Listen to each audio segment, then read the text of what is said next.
اس کی وجہ دیکھیں، ایک تو امریکی فوج کا نقصان، اتنے قیمتی طیارے، ان کے لوگ جو مارے گئے، یہ جو ابھی C-130 کے بارے میں بھی جو ایران اصفہان میں زخمی پائلٹ کا معاملہ تھا نا، ریسکیو کرنے والا، کہ یہ اڑان نہیں بھر سکے اور خود تباہ کیے، یہ حساس ڈاٹا دشمن کا، یہ اتنا معاملہ نہیں، حساس ڈیٹا کا معاملہ ہوتا تو افغانستان میں $7 ارب کا اسلحہ چھوڑ کے نہ بھاگ دے. یہ ہر جہاز تباہ ہو رہا ہے، جسے یہ فنی گرابی اور فرینڈلی فائرنگ، اصل نقصان جنگ کا بہت بڑا ہو رہا ہے، ان کو یاد رکھیں. ڈونلڈ ٹرمپ کو دوسرا جو بات اذیت دے رہی ہے وہ ابنائے ہرمز میں سے ایران کی مرضی سے جہاز گزرے ہیں. 24 گھنٹوں میں بھی 15 جہاز گزرے ہیں، یعنی $2 ملین سے $20 ملین جہاز کی فیس، پھر ایران کا تیل، اور پھر عرب دنیا کا سارا تیل بند. ایران کا تیل جا رہا ہے، یعنی 40 کلومیٹر کا علاقہ دنیا کی سب سے بڑی طاقت کھلوا نہ سکے، اس سے بڑا دکھ کیا ہوگا؟ ٹرمپ غصے میں پاگل ہو کے گالیاں نہیں دے گا تو کیا کرے گا؟ اب دیکھیں ایران نے اس کے علاوہ جو امریکہ کی گلوبل امپائر، یہ ذرا ذہن میں رکھے، گلوبل امپائر، یہ جتنے امریکی کمپنیاں ہیں، Oracle, Microsoft, Google, city bank, chartered bank, مالیاتی ادارے ہیں، انویسٹمنٹ کمپنیاں ہیں، تیل کی ریفائنری، یہ امریکہ کی انویسٹمنٹ ہے. یہ گلوبل امپائر امریکہ نے بنائی ہے پوری دنیا میں. ایران نے اسے چن چن کر عرب دنیا میں نشانہ بنایا. یہ عرب دنیا کے اثاثے نہیں ہیں، یہ طاقت کی نشانیاں ہیں، معیشت پر قبضہ ہے. ایران نے اسے لیرو لیر کر دیا. اب فاکس نیوز نے خود بتایا کہ امریکی فوج کے 2 بڑے ادارے ہیں، پینٹاگون اور سینٹاکام، دونوں میں اس وقت موت جیسی خاموشی. 24 گھنٹوں سے زیادہ ہوئے، کوئی بیان نہیں. امریکی طیارے ایران نے مار گرائے اور صورتحال اتنی بگڑی کہ خوف کا کنٹرولز یا سچ کو چھپانے کے لیے یہ ریسکیو مشن جو ناکام ہو، دیکھیں اس کا ایک ایک لفظ روکا جا رہا ہے. ابھی تو یہ دعوے کرے جی ہم اپنے پائلٹ کو واپس لے آئے، اس کے پیر میں ہلکی سی ایک موچ آئی، بہت بڑا آپریشن کیا وغیرہ وغیرہ. ایرانی سرکاری ٹی وی نے جو ویڈیوز جاری کی ملبے کے اندر، انہوں نے کہا امریکی پائلٹس کی باقیات پڑی ہوئی ہیں، وہ تو ملبے میں لاشیں دکھا رہے ہیں. اب اگر یہ دیکھا جائے تو ٹرمپ کا دعویٰ جھوٹ نظر آتا ہے. امریکی میڈیا ورنہ اسے بڑے فخر سے دکھاتا ہے یہ پائلٹ آ گئے، لیکن یہ ایسا ہی پابندیاں جیسے اسرائیل میں انہوں نے لگائی ہوئی ہیں. تو دنیا کی نظریں اس وقت دیکھیں ٹرمپ کے اس 10 بجے کے خطاب پر ہیں، اور ایک طرف امریکہ میں تو یہ حالات ہے کہ وہ ٹرمپ کے خلاف وہاں 25ویں ترمیم لانا چاہتے ہیں، اس کے پر کاٹنا چاہتے ہیں، وہ اسے ذہنی مریض سمجھ رہے ہیں. پھر یہ جو گالی گلوچ کی پوسٹ آپ کو پتہ ہے کس دن آئی؟ ایسٹر کے دن، مذہبی دن، جب دنیا چرچ جا رہی تھی، لوگ خاندان اور دوستوں کے ساتھ امریکہ میں بیٹھے، ٹی وی پر اس کی واحد گالیاں نظر، اور وہاں ان کی جو مین سٹریم میڈیا کے لوگ اینکر کر رہے تھے ہم معذرت خواہ ہیں، ایسے الفاظ ہمیں صدر کے حوالے سے نشر کرنے پڑے. ابھی وہ ان کے امریکی سینیٹر ہیں چک شومر، اس نے کہا یہ بدمست پاگل بے قابو ہے، چیخو پکار کر رہا ہے، جنگی جرائم کر رہا ہے، اس کی وجہ سے اتحادی دوری ہم میں سے نہیں ہے، ہمارا ملک اس سے بہترین ہے. واقعی امریکی تو ایسا نہیں سوچتے، تو یہ سوچ رہے ہیں. یہ جو 24 گھنٹوں میں ابھی پیش رفت مذاکرات کی بھی آپ کو نظر آئی، یہ بھی پاکستان کی طرف سے جو راؤٹرز کی بھی خبر آئی ہے، الجزیرہ نے تو خیر تصدیق سے انکار کیا ہے کہ یہ فیلڈ مارشل کے حوالے سے خبر کہ ایران اور امریکہ کو جنگ بندی کے لیے نیا منصوبہ پیش کیا. 2 نکاتی حل، ایک ابنائے حرمز کو فل فور کھلوا دیں اور سیز فائر کروائیں، جنگ بندی کروائیں تاکہ دنیا کو تیل ملنا شروع ہو. دوسرے مرحلے پہ انہوں نے ایک پورا معاہدہ ترتیب دیا جسے اسلام آباد اکارڈ کہنے کی کوشش کہ فائنل ڈیل میں ایران اپنا سارا ایٹمی پروگرام لپیٹ دے، کوئی ہتھیار نہ بنائے، اور اس کے بدلے میں تمام پابندیاں ختم کرے کہ سارے منجمد اثاثے کھول دیں. پھر ابنائے حرمز کی حفاظت کے لیے پورا ایک فریم ورک بنائیں جو دنیا مل کے بیٹھ کے بنائے. اچھا ایران والے کیا پاگل ہیں؟ فیلڈ مارشل نے یہ ایران کے وزیر خارجہ اور ٹرمپ سے بات چیت کے بعد بنایا. پاکستان واحد ملک ہے جس کی بات چیت اور تھوڑی بہت خبریں چلیں. کچھ لوگ سمجھتے ہیں مذاکرات کی فیور میں نہیں، مذاکرات کی 100% فیور میں، لیکن ایران کے رہنما نہیں مانتے. وہ کہہ رہے ہیں منصوبہ ملا ہے ہمیں، ہم اسے دیکھ بھی رہے ہیں، لیکن ہم نہ تو کوئی دباؤ مانیں گے، نہ کوئی ڈیڈ لائن مانیں گے، نہ ہی ہم ابنائے حرمز کسی عارضی جنگ یا سیز فائر ہونے کے بعد کریں گے. صاف صاحب کا یعنی دونوں شرائط نہیں مان رہے. اب یہ معاہدہ براہ راست امریکہ کے حق میں نظر آتا ہے. راؤٹرز پہ تو آپ دیکھیں نا، گزشتہ کچھ عرصے سے جو خبریں آ رہی ہیں، چاہے وہ لیبیا کے ہتھیار بیچنے کا معاملہ ہو یا کروڑوں ڈالر کی سرمایہ کاری ہو، JF-17 تھنڈر کی خرید ہو، وہ ساری باتیں درست نہیں نکلیں. پوچھے بندہ راؤٹر سے کیا ہوا ان خبروں کا، لیکن وہ خبریں شاید فیڈ کی گئی تھیں. یہ مشرف زیدی کی شاید آنے کے بعد انٹرنیشنل میڈیا میں گیم چل رہی ہے، کیونکہ الجزیرہ نے کنفرم نہیں کر رہا، جو اس معاملے میں سب زیادہ اس وقت ان جانتے ہیں. بہرحال ایران کی طرف سے اگر پاکستان کی یہ بات سنی جائے گی تو اس کی ایک وجہ ضرور ہے. 19 مارچ کو جو عرب ممالک کی میٹنگ تھی جس میں پاکستان کی شرکت بھی تھی، اس میں ایران پر عرب امارات کی طرف سے ایٹمی حملے کی اور ایران کو مکمل پتھر کے دور میں بھیجنے کی باتیں ہوئیں، اور یہ خبریں ایران تک ضرور پہنچی پاکستان کے ذریعے، جس کے بعد عرب ممالک پر حملوں میں تیزی آئی اور یہیں سے عرب امارات اور پاکستان کے تعلقات بھی کشیدگی شروع ہوئی. پاکستان ظاہر شریک بھی نہیں ہوا اور ساتھ خبریں بھی پہنچ گئی. اور اس کے بعد وزیر خارجہ ایران کے پاکستان زندہ باد کی ٹویٹ بھی کی. اب ان دونوں ممالک میں آپ دیکھیں، بحرین اور عرب امارات اقوام متحدہ میں بھی ابنائے حرمز کھلوانے کے لیے جو زبان استعمال کر رہے ہیں، پھر جو کوشش کی جا رہی ہے، تو سارا معاملہ ابنائے حرمز. پاکستان کو تو مسئلہ ہی نہیں کا تو تیل چل رہا ہے، دنیا کو مسئلہ ہونا چاہیے، پاکستان کو تو نہیں کا مسئلہ، تیل آ رہا ہے کھلا. اب اس وقت ایٹمی حملے کی آج دھمکیاں ڈونلڈ ٹرمپ دے سکتا ہے، اسے وارننگ دی جا رہی ہے دنیا کی طرف سے. سخت ترین پیغام روس کو اس میں ہے کہ یہ پورا خطہ پتھر کے دور میں چلا جائے گا. اور روس نے دیکھیں یہ پیغام دیا ہے, اس کی بڑی اہم وجہ ہے یوکرین کی وجہ سے روس پریشان ہے. جو یوکرین کا صدر آپ کو عرب ممالک کے ساتھ تعلقات بناتے ہو, اب تو شام بھی پہنچ گیا, یہ روس سے خطرہ دیکھتا ہے.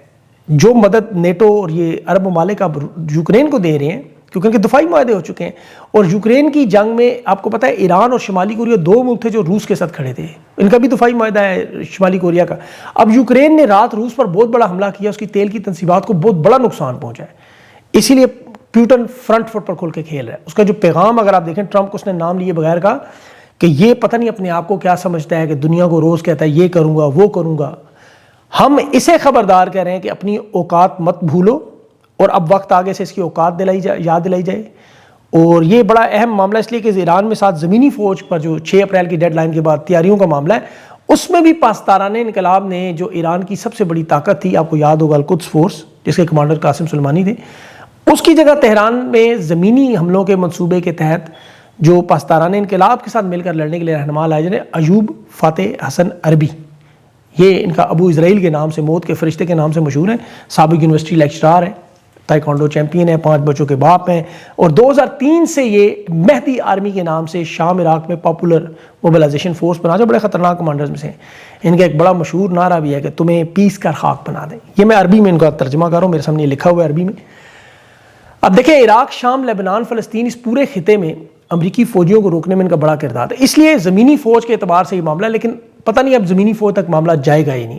اب جنگ میں ہوتا ہے سب سے بڑا اہم معاملہ بیانیاں. ایران کی ایمبیسیاں تو اس وقت امریکہ کی سخت ٹرولنگ کر رہی ہیں, نیکسٹ لیول جوتے لگا رہی ہیں. ٹرمپ اب نئے اربز کھلوانے کی بات کرتے ہیں, وہ کہتے ہیں ہم سے چابی گم ہو گئی ہے.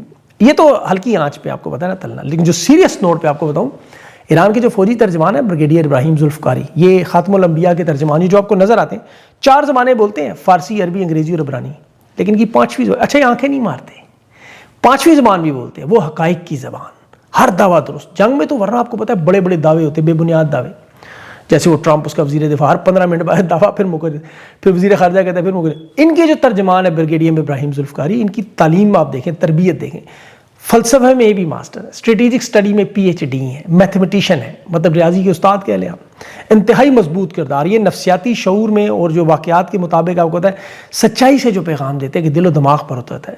یہ اس وقت بہت بڑی شخصیت بن چکے ہیں. اب ان کے مقابلے میں آپ دیکھیں کون ہے دوسری طرف, وزیر دفاع امریکی, جس میں سینٹ میں انکوائری ہوئی کہ یہ حد سے زیادہ شراب پینے والا بد کردار ہے, خاندان کی شادیوں میں ایسی حرکتیں کرتا رہا, وہ میں دہرا نہیں سکتا. 2017 میں جنسی ہراساں کرنے کے الزامات بھی لگے, اور وہ بھی اپنے خاندان کی طرف سے. سابق فوجی تنظیموں کی طرف سے مالی کرپشن کے الزام لگے, اور پھر یہ جو آپ کو پتہ ہے اس کا ٹیٹو وہ بنا ہوا, مذہبی نفرت کی اس کی باتیں آپ سنیں. یہ بھی ٹرمپ کی طرح نیوز کاسٹر اور فاکس TV پہ فرینڈز ویکینڈ پہ وہ کمنٹیٹری شو کرتا تھا. اب ٹرمپ جس طرح پراپرٹی بیچتے بیچتے ایپسٹین فائلوں سے صدر بنا, یہ بھی ایسے ہی وزیر دفاع. پر یہ ایک طرف یہ کردار والے اور دوسری طرف یہ. اب آ جائے عرب امارات کی طرف, جو اہم معاملہ پاکستان کے معاملے میں جو نئی رپورٹ آئی, اقوام متحدہ نے کہا کہ مڈل ایسٹ میں 50 لاکھ نوکریاں ختم ہونے والی. اب عسکری صحافی اور نون لیگ کے جو لوگ ہیں وہ بیانیہ بنا دیجیے, اربوں ڈالرز آ جائیں گے وہاں سے, حکومت اسکیم بنائے گی, سارے اربوں ڈالرز لے, کوئی آپ کو نہیں پوچھے گا. جیسے وہ جنٹری بیچ, ٹرمپ ٹاور, SIFC تھی, یا 100 ارب ڈالر سرمایہ کاری تھی, یا معیشت کی اڑان تھی. اب یہ کہہ رہے جی قومی مفاد میں. اب دیکھیں وہاں معاشی بحران یا جنگ کی صورت میں عرب امارات کے پاس کیپٹل کنٹرول قانون موجود ہے. سینٹرل بینک وہ تمام تفصیلات رکھتا ہے کہ کوئی بینکنگ چینلز کے ذریعے اتنا پیسہ نہ لے جائے. پھر اینٹی منی لانڈرنگ قانون بھی وہاں بنے ہوئے ہیں. اب عرب امارات میں یاد رکھیں کوئی پارلیمنٹ وغیرہ نہیں ہوتی کہ قانون پاس کرنا, شاہی حکومت ہے. اور ویسے بھی جس طرح کے ابھی فورس میجور جو قانون آپ کو پتہ ہے تمام انٹرنیشنل معاہدے بدلے کے جنگی حالات میں, وہاں بینک ریگولیشنز کے ذریعے اس طرح کے عمل کو روک لیا جاتا ہے. اب تو وہ بین الاقوامی ساکھ والا معاملہ بھی نہیں رہا, یہ تو جنگ کا معاملہ ہے. پالیسی شالیسی کہاں ہوتی ہے, جنگ اور محبت میں سب کچھ جائز ہے. اس لیے یہ جو آپ کو نیا منجن بیچتے ہیں نا, اربوں ڈالرز آ رہے ہیں پاکستان شفٹ, ان کی بات کریں تو پھر انصار عباسی کہتے ہیں جی یہ لوگ خوش نہیں ہوتے مذاکرات, یہ اس طرح کے جھوٹ پہ غصہ آتا ہے. یہاں اسرائیل میں دیکھیں بمباری ہو رہی ہے, جنازوں پہ گھروں کو مسمار کیا جاتا ہے. یہاں ابھی لاہور میں میاں اسلم کی والدہ فوت ہوئی, اس کا آبائی گھر انہوں نے مسمار کیا اور جنازے میں شرکت نہیں کرنے دی. ابھی وہ موسیٰ ورک ٹیکنوکریٹ ہے تحریک انصاف, اسے اغوا کر لیا. پھر آج عمران خان کا کیس تھا اسلام آباد ہائی کورٹ میں بشا بی بی کا, وہ جسٹس ڈوگر نے بغیر کسی وجہ سے منسوخ کر دیا. عمران خان کی بہنیں اس وقت ہائی کورٹ کے باہر بیٹھی ہیں, اور پھر انصار عباسی کہتے ہیں یہ لوگ ناراض ہوتے ہیں, انہیں تاریخ نہیں آپ دے سکتے, ان کا کیس نہیں لگا سکتے. وہاں مذاکرات کی باتیں کرتے ہیں. اب یہاں سہیل افریدی نے دیکھیں پاکستان میں کشتیاں جلانے کی بات کی ہے. اڈیالہ جیل کے باہر کالا کٹ ہے, امن جرگے میں بھی اس کی بڑی اہم گفتگو تھی. اب یہاں انہوں نے مولانا فضل الرحمان ایکٹیو کر دیا جی, گورنر راج کی دوبارہ دھمکیاں لگائیں گے, گورنر راج مزید تباہی پھیلے گی جو جس طرح کے حالات ہیں. اب تحریک انصاف نے لگتا ہے عدالت جائیں گے تو وہاں امین الدین خان بیٹھا ہے سرفراز ڈوگر کی طرح, جو فیصلہ کروا لیں. لیکن کیا یہ حل ہے؟ اب تحریک انصاف تو دیکھیں 9 اپریل کو جلسہ ایک پولیٹیکل ایکٹیویٹی کی طرف جائے گی. اسٹیبلشمنٹ ظاہر ہے نہیں مانے گی, اپنی طاقت دکھائے گی جیسے ابھی امریکہ دکھا رہا ہے. اب مذاکرات کے لیے فیلڈ مارشل اسحاق ڈار ایران امریکہ کے لیے دیکھیں معاہدے بنا رہے ہیں, محنت 100% جان مار رہے ہیں, جینون مار رہے ہیں. اب یہ تحریک انصاف کے ساتھ معاف کیجیے گا یہاں طاقت کا استعمال. اب اس میں وی لاگ میں وقت ضائع ہوتا ہے, میں اس میں بختاور کا وہ بیان نہیں بنانا چاہتا جو مریم نواز کی طرح میرے والد کی پراپرٹی نہیں, لیکن مجبوری ہے. تیر پیپلز پارٹی کا نشان ہے جو اڑتا ہوا انہوں نے ہاتھ میں لے لیا.